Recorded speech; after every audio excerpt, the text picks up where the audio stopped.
Hello दोस्तों, स्वागत है आपका द मैथ के ऑनलाइन प्लेटफॉर्म पे। तो अभी तक अपने एक्सरसाइज 8 और एक्सरसाइज 9.1 कंप्लीट कर चुके हैं और 9.1 के 14 क्वेश्चन कंप्लीट कर चुके हैं। ओके, सॉरी कंप्लीट नहीं हुई है, अब कंप्लीट आज होगी। इसमें 2 क्वेश्चन रह रहे हैं, 15वां और 16वां। अगर आपको प्रश्नावली 8 और 9 में किसी भी क्वेश्चन में दिक्कत है तो आप चैनल पर जाइए, प्लेलिस्ट पे जाइए, तो क्रमानुसार उसमें क्वेश्चन नंबर बने हुए हैं। जिस क्वेश्चन में दिक्कत आए वहाँ जाके देखिए। तो अपने शुरू करते हैं आज क्वेश्चन नंबर 15वां, एक्सरसाइज है 9.1। और शुरू करने से पहले मैं आपसे रिक्वेस्ट करना चाहता हूँ कि अगर आप इस चैनल पे फर्स्ट बार आए हैं, नए हैं, तो आप चैनल को सब्सक्राइब कीजिए, वीडियो को लाइक कीजिए और कमेंट कीजिए। किसी भी क्वेश्चन में डाउट है तो उस पर कमेंट कीजिए। तो ज़्यादा समय ना ख़राब करते हुए दोस्तों, अपने इसका 15वां क्वेश्चन आज शुरू करते हैं। तो क्वेश्चन नंबर 15 है क्या, देखिए। ये कहता है कि एक सीधा राजमार्ग एक मीनार के पास तक जाता है। मीनार के शिखर पर खड़ा एक आदमी एक कार को 30 डिग्री के अवनमन कोण पर देखता है, जो कि मीनार के पाद की ओर एक समान चाल से जाता है। फिर 6 सेकंड बाद कार का अवनमन कोण 60 डिग्री हो जाता है और इस बिंदु से मीनार के पाद तक पहुंचने में कार द्वारा लिया गया समय ज्ञात कीजिए। यानी कि अपने को टाइम ज्ञात करना है। अब देखिए टाइम कैसे ज्ञात करेंगे।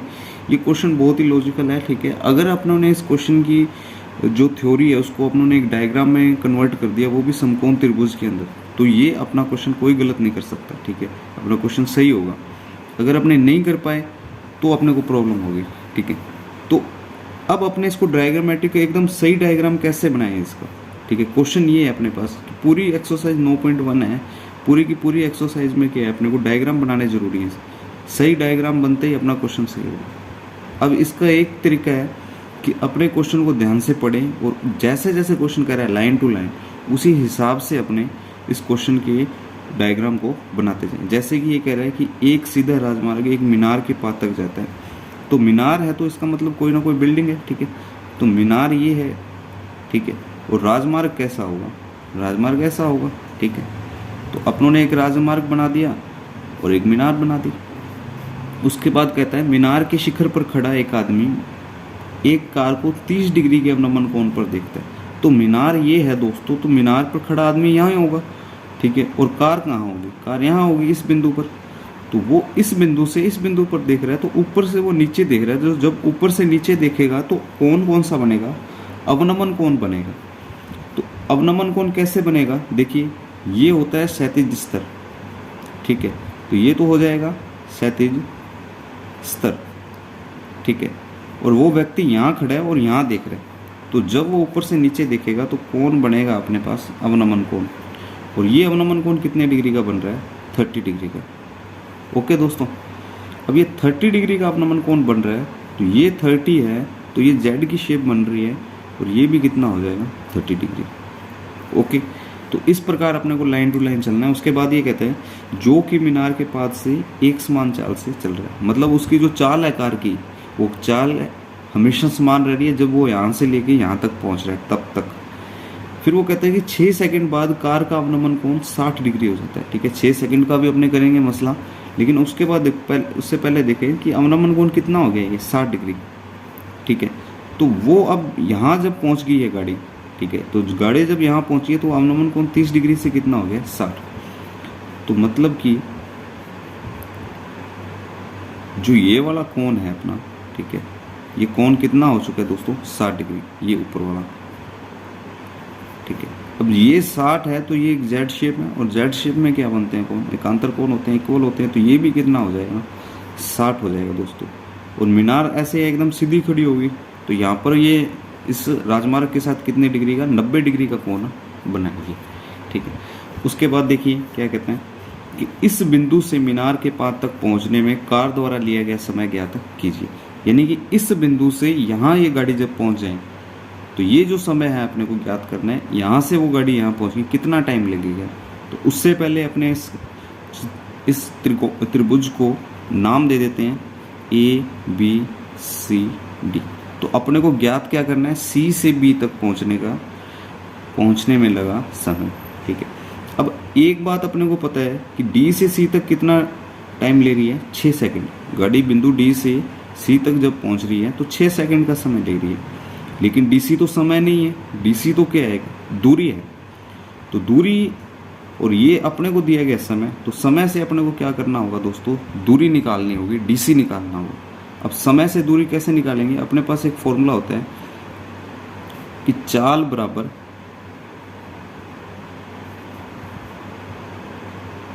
ठीक है,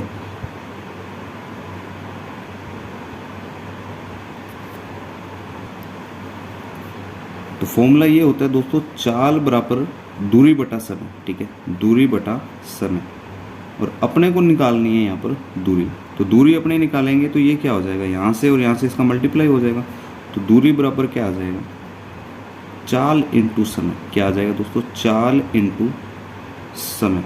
ओके, तो दूरी बराबर होता है चाल इंटू समय। समय अपने को दिया गया 6 सेकंड, लेकिन अपने पास चाल नहीं है, तो अपने को चाल माननी पड़ेगी। अपने इस चाल को क्या मान लेंगे, v मान लेंगे।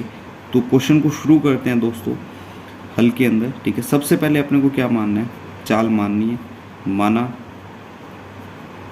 कार की चाल, माना कार की चाल। तो कार की चाल को अपने क्या मान लेंगे दोस्तों, v मीटर प्रति सेकंड। ओके, तो चाल v मीटर प्रति सेकंड होगी, और जो लिया गया समय बिंदु D से C तक, बिंदु C तक जो लगा समय, तो लगा समय है वो अपने को गिवन है, वो है 6 सेकंड। कितना है दोस्तों, 6 सेकंड। तो ये 6 सेकंड है। तो अब ये दूरी क्या होगी, तो दूरी होगी अपने पास DC। ठीक है, ये दूरी है, तो दूरी बराबर क्या होता है, चाल इंटू समय। चाल है दोस्तों v और समय है 6, तो ये हो जाएगा अपने पास 6v मीटर।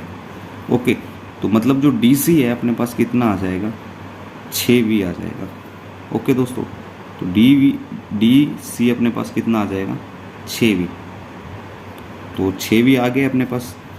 अब दिक्कत ये है कि अपने पास BC नहीं है, BC निकालना है। अब BC कैसे ज्ञात करें, BC भी इसी प्रकार से ज्ञात होगा।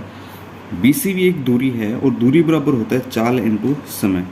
तो चाल तो अपने पास v है, लेकिन समय नहीं है, तो समय को अपने मान लेंगे कि माना बिंदु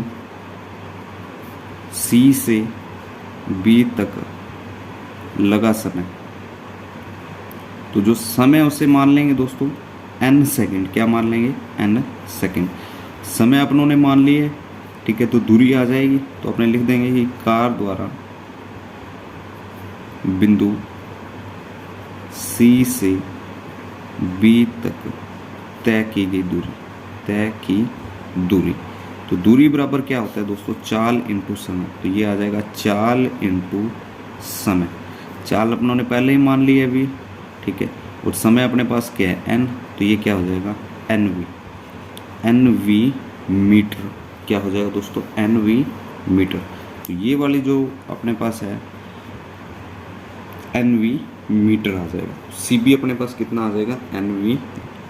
और अब देखिए अपने को ज्ञात क्या करना है, अपने को ज्ञात करना है C से लेके B तक जब वो गाड़ी पहुंची उसमें लगा समय, तो n की वैल्यू अपने को ज्ञात करनी है दोस्तों। ठीक है, तो इस n पे अपने को पूरा फोकस रखना है। अब n की वैल्यू कैसे ज्ञात करेंगे, ठीक है, तो जो चीज़ माननी थी अपनों ने सारी मान ली है।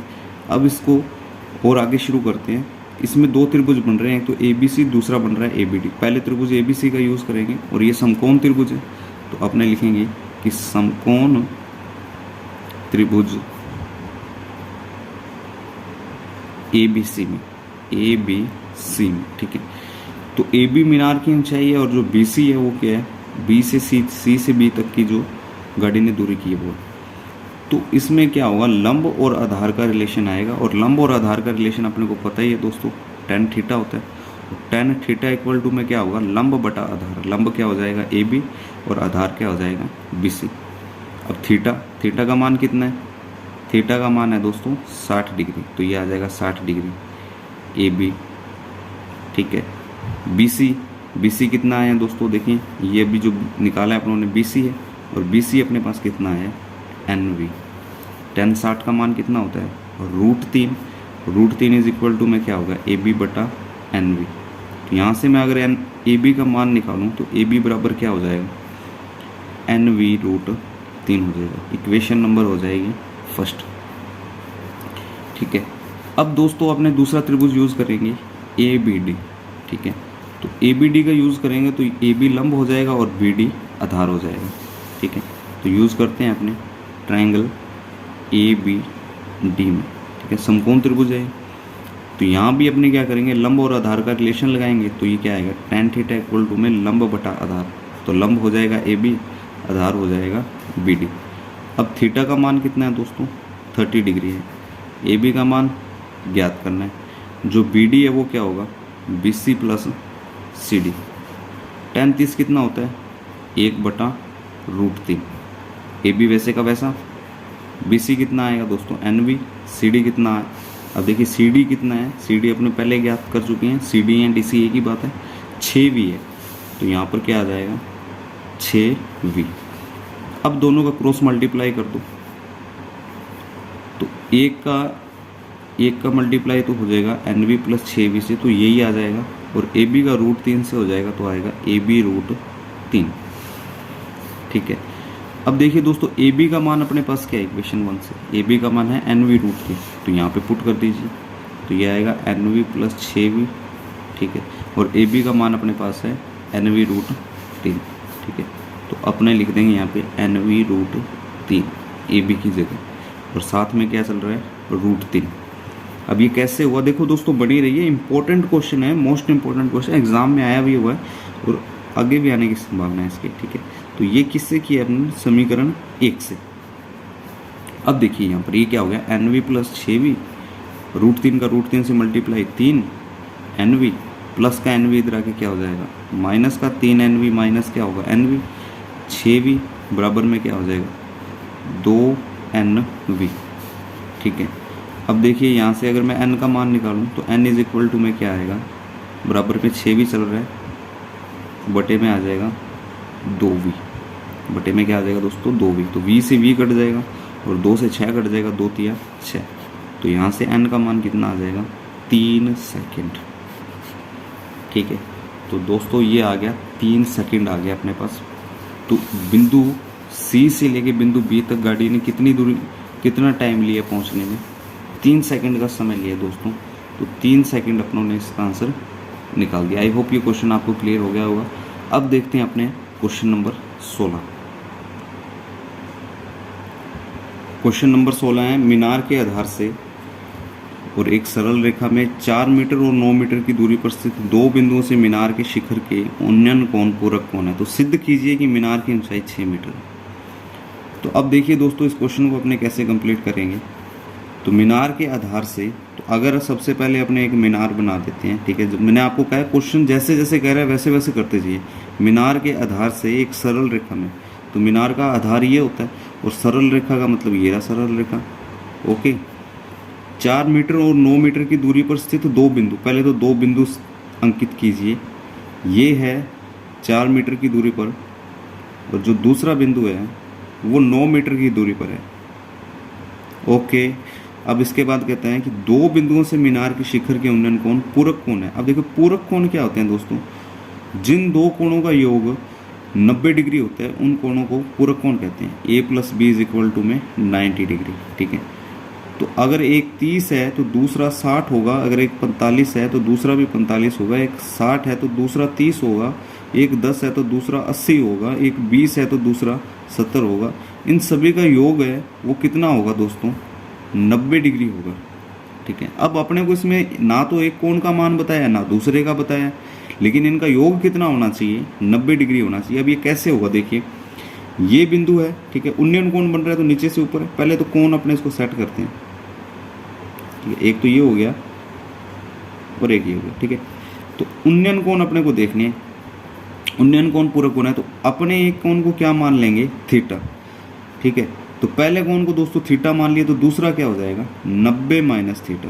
ठीक है, एक को थीटा मान लिया, दूसरा क्या हो जाएगा 90 माइनस थीटा। अब कहोगे कि सर इसका योग 90 डिग्री कैसे हो रहा है, तो मैं आपको बता देता हूँ। एक थीटा है और दूसरा 90 माइनस थीटा, आप जोड़ के देख लीजिए इसे। प्लस का थीटा माइनस का थीटा कैंसिल, तो योग कितना आ गया 90 डिग्री। क्या ये पूरक कोण नहीं है, पूरक कोण है। ठीक है, एक थीटा है और दूसरा 90 माइनस थीटा है। और सिद्ध कीजिए कि मीनार की ऊंचाई 6 मीटर। अब देखो इसको आंसर ही अपने को दे दिया क्वेश्चन में कि ये 6 मीटर ही आने वाला है, तो ये चीज़ अपने को सिद्ध करनी है कि ये 6 मीटर होगी। ठीक है, तो इसे सिद्ध करते हैं। सबसे पहले अपने त्रिभुज का नामकरण करते हैं ABCD। ठीक है, तो ABCD कर दिया, तो AB अपने को सिद्ध करना है कि AB बराबर 6 मीटर। ठीक है, तो सिद्ध क्या करना है दोस्तों, सिद्ध करना है, सिद्ध करना है। तो सिद्ध करना है अपने को AB बराबर 6 मीटर। ओके, तो AB बराबर अपने को 6 मीटर सिद्ध करना है। ठीक है, तो अब ये कैसे करेंगे, तो सबसे पहले अपने इस ट्रायंगल का यूज़ करेंगे जैसे अपने करते हैं, फिर बड़े ट्रायंगल का यूज़ करेंगे। ठीक है, और ये ट्रायंगल कैसा है, एक राइट एंगल ट्रायंगल है, समकोण त्रिभुज है। तो सबसे पहले अपने त्रिभुज ABC का यूज़ करेंगे त्रिभुज ABC में। ठीक है, तो ये लंब है और ये आधार है। ठीक है, तो यहाँ अपने क्या यूज़ करने वाले हैं, लंब और आधार का रिलेशन क्या होता है, tan थीटा। तो tan थीटा इक्वल टू में क्या होता है, लंब बटा आधार। ठीक है, तो ये हो जाएगा अपने पास tan थीटा। थीटा का मान अपने पास है नहीं, AB का मान अपने पास, अब AB का मान अपने को ज्ञात करना है। BC का मान अपने पास है 4 मीटर। ठीक है, तो tan थीटा इक्वल टू में क्या आ जाएगा अपने पास, AB बटा 4। इसको बना देंगे अपने इक्वेशन नंबर फर्स्ट। ठीक है, आई होप यहाँ तक क्लियर हो गया होगा दोस्तों। अब अपने दूसरा त्रिभुज यूज़ करने वाले हैं, उसका नाम है ABD। ठीक है, तो अब दूसरा त्रिभुज यूज़ करने वाले हैं, अपने लिखेंगे त्रिभुज ABD में। तो ABD का जब यूज़ करेंगे अपने, तो इसमें भी सेम ही है, ये लंब है और आधार है। अब देखिए आधार का मान इसमें कितना है, 9 मीटर। ठीक है, तो यहाँ पे 9 मीटर पुट करेंगे, और लंब और आधार का रिलेशन क्या होता है, tan थीटा। तो लगा दिया tan थीटा। तो tan थीटा इक्वल टू में क्या होगा, AB बटा BD। तो ये हो गया दोस्तों tan थीटा। AB का मान अपने को ज्ञात करना है, BD अपने पास कितना है, 9 मीटर। अब इसे बना देते हैं दोस्तों इक्वेशन नंबर सेकंड। ठीक है, अच्छा एक गड़बड़ कर दी अपनों ने, यहाँ पर जो थीटा है वो थीटा कितना है, 90 माइनस थीटा, और अपनों ने इसको क्या लिख दिया, सीधा ही थीटा लिख दिया। ठीक है, तो इसको अपने को सही करना होगा, यहाँ थीटा ना लिख के अपने को लिखना होगा 90 माइनस थीटा, क्योंकि थीटा यहाँ पर किसके बराबर है, 90 माइनस थीटा के। तो अब ये और सॉल्व हो सकता है, क्योंकि tan 90 माइनस थीटा ये पूरक फॉर्मूला है। ठीक है, तो ये हो जाएगा कोट थीटा, जो 8.3 में अपनों ने किया था। तो ये हो जाएगा कोट थीटा इक्वल टू में AB बटा 9। इसे बनाएंगे इक्वेशन नंबर सेकंड। ओके, तो ये इक्वेशन नंबर फर्स्ट है, ये इक्वेशन नंबर सेकंड है। अब इक्वेशन फर्स्ट का मल्टीप्लाई कर देंगे इक्वेशन सेकंड से। तो इक्वेशन फर्स्ट का इक्वेशन सेकंड से मल्टीप्लाई कर देंगे, तो ये हो जाएगा इधर tan theta multiply cot theta, और इक्वल टू में आ जाएगा AB बटा 4 इंटू AB बटा 9। अब देखिए दोस्तों, ये हो गया tan थीटा। कोट थीटा का मतलब क्या होता है, 1 बटा tan थीटा, तो 1 बटा tan थीटा, और AB इंटू AB क्या हो जाएगा, AB स्क्वायर हो जाएगा, और 4 9 जाए यानी कि 4 निम कितना हो जाएगा, 36। ठीक है, तो tan थीटा से tan थीटा कट जाएगा दोस्तों, ये आ जाएगा 1, तो 1 बराबर क्या आ जाएगा, AB स्क्वायर बटा 36। ठीक है, तो अब क्या करो, आप इसमें क्रॉस मल्टीप्लाई करो। AB स्क्वायर का 1 से करेंगे तो AB स्क्वायर, और 36 का 1 से करेंगे तो 36, और स्क्वायर हटाएंगे तो यहाँ पर क्या आएगा दोस्तों, रूट 36। और 36 का रूट क्या होता है दोस्तों, 36 का रूट होता है 6। तो AB का मान अपने पास कितना आ गया, 6 मीटर। ठीक है, अर्थात मीनार की ऊंचाई अपने पास कितनी आ गई है दोस्तों, 6 मीटर। मीनार की ऊंचाई, तो मीनार की ऊंचाई कितनी आ गई है दोस्तों, 6 मीटर आ गई। और यही चीज़ अपने को सिद्ध करनी थी कि जो मीनार है, मीनार की ऊंचाई कितनी होगी, 6 मीटर होगी। वो चीज़ अपनों ने सिद्ध कर दी है दोस्तों, मीनार की ऊंचाई 6 मीटर है। तो ये हो चुका है हैंस प्रूफ। आई होप दोस्तों दोनों ही क्वेश्चन आपको अच्छी तरीके से क्लियर हो गए होंगे, लेकिन फिर भी अगर कोई भी डाउट है किसी प्रकार का, तो आप चैनल पे कमेंट कर दीजिए। ठीक है, आप मेरे को पर्सनल मैसेज भी कर सकते हैं। ठीक है, ये मेरा व्हाट्सअप नंबर है, तो आप इसमें मेरे को पर्सनली पूछ सकते हैं, कोई भी क्वेश्चन में डाउट है। Thank you.